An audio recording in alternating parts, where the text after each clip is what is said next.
Kinks. Who's got a kink? Give me a cheer. Yeah, that's the right answer, isn't it? That's it. The reason why there's silence, one, it's quite a personal question. I know there's people in this room who would rather share their bank details with me than tell me what they look for on Pornhub, right?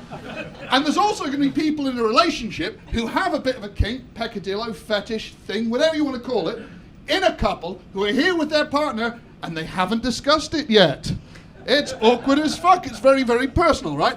I've done a bit of research into this, not in a Pete Townsend way, mate, don't make it weird. And everyone's got something. My theory is that everyone has something. Everyone's got a thing that turns them on and a thing that turns them off, right? For example, I've got a friend of mine who's genuinely aroused by the sight of licorice. Don't judge him, Chloe, it takes all sorts. Two gags, right. Don't let that diminish the message of what I'm saying either. I firmly think that everyone should just, we're all very uptight as a nation, right? I think we should all let our freak flag fly, you know, within reasonable means. We are consenting adults and what's that. I did a bit of research. I found out that if you've got a kink, fetish, quirk, peccadillo thing, whatever you want to call it, it generally comes about because when you were young, as a teenager, when you first had sexual thoughts, that often connects to something that was happening at the same time. So whatever you make that connection with. So for example, any gentleman in the room of a certain age, if you used to flick through your mother's K catalogue when she was out, and your first tingler, we have conscience over here, your first, somehow I knew you'd be with me on this one, Pete, right?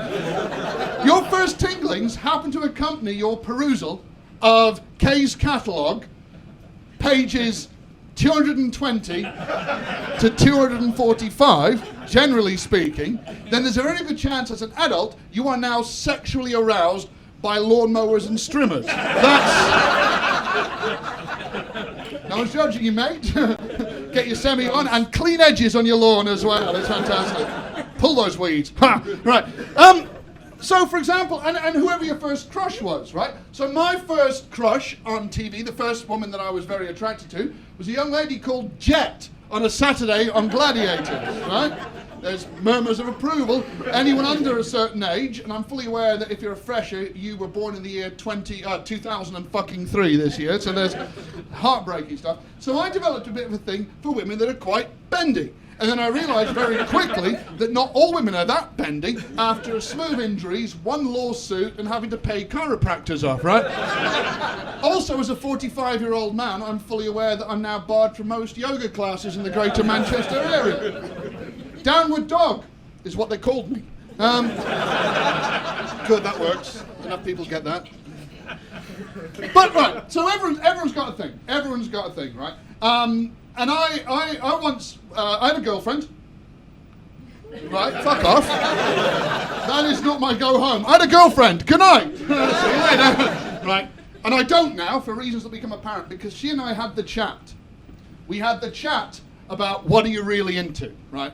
And she asked me what I was into. And I'm going to be honest, mine, in the grand scheme of things, is relatively vanilla. You know, you don't have to buy tools for it, you don't need power tools, no one's getting nailed to the wall, you don't need your parents on Skype, none of that weird shit, right? And if you are, that's your thing, that's fine. I don't know why you'd want my parents watching you, but then fair enough, they're very attentive and I'm sure they give constructive feedback afterwards. But, except my mum, who, based on our normal Skype calls, will be looking at what's going on in the background. So, oh, have you lost weight? No, shut up, look at the fucking. Right, anyway, tangent, focus. Thank you, Chloe. I know I can come back to you on that one. Right, so we had the chat about what are you really into? And I told her, and I was nervous about it because even though it's not a wild thing, I thought she might say, oh, you're a bit weird, I don't think I want to be with you anymore. She did. She was adorable. She said, all right, and she went off, took some Pilates lessons to be able to do some of the things that she thought I would like, which was very sweet. Then I asked her, and at that point I found the difference between a kink and a fantasy.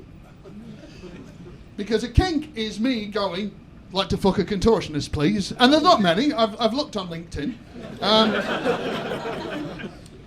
Whereas hers was a full scenario. She had a story behind it as well. I said, so what can I do for you? What would you like? She said, well. And off went the story. And she painted a whole picture. And her story was, it's the Highlands of Scotland.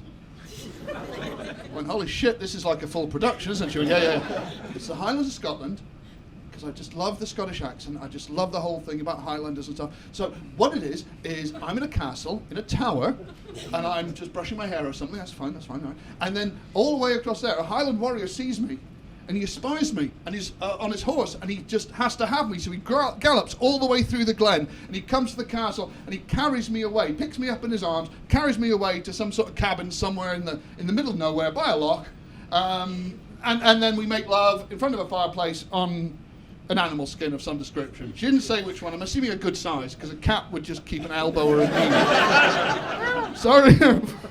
Stop watching me, right? And in fairness, it was beautiful, because she shared that with me, and I thought, I want to do this for you, but I am on a budget. So, I might not be able to indulge in the same details. For a start, I'm scared of horses. Don't take the piss at me for that, especially if you're scared of spiders. If someone said to you, there's a horse in the shower, can I have a hand getting rid of it? You wouldn't take the piss out of them, right? Massive glass, that's what you need. Right? So that all sort of played out. And then I decided the best thing I can do for her is try and put on a Scottish accent whilst in the... Yeah. You can see how this is going. Before I recreate that moment, which I'll do as swiftly as possible, because I know that it has to move on, I want to apologise to anyone in the room who's Scottish, anyone in the room who has Scottish friends or family, anyone who's been to Scotland, or anyone who's seen the movie Braveheart. Because I got in at 3 a.m, put my arms around her after a gig, and I just said, right, thought to myself, let's go. Let's see if I can pull this off. And I leant in close and I went, Laura, sweetheart, are you still awake? Yeah. And I thought what that guy did. That didn't come out as bad as I thought. And she went, oh.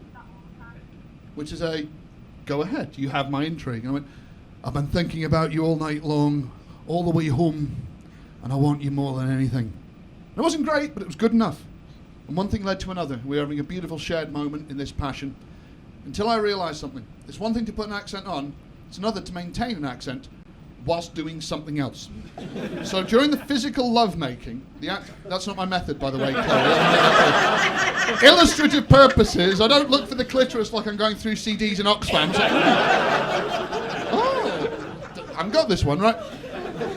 Because if you haven't clocked the accent, I've got a little bit of Southwest. I grew up in Somerset, and the more angry or excited I get, the more that accent comes out. And my accent moved all the way from the north of England, all the way from Scotland, right the way to the Southwest, till I sound like one of the Wurzels. Which may have affected the mood, because it went, oh, Laura, you're the best. I love you so much. You're so gorgeous. Oh, this is great. Oh, this is amazing. Oh, that's nice. Oh, that's right. Oh, yeah, that's right. Oh, this is lush. Oh, that's right. Get off my land. Get off of it. Oh, I've got a brand new combine harvester.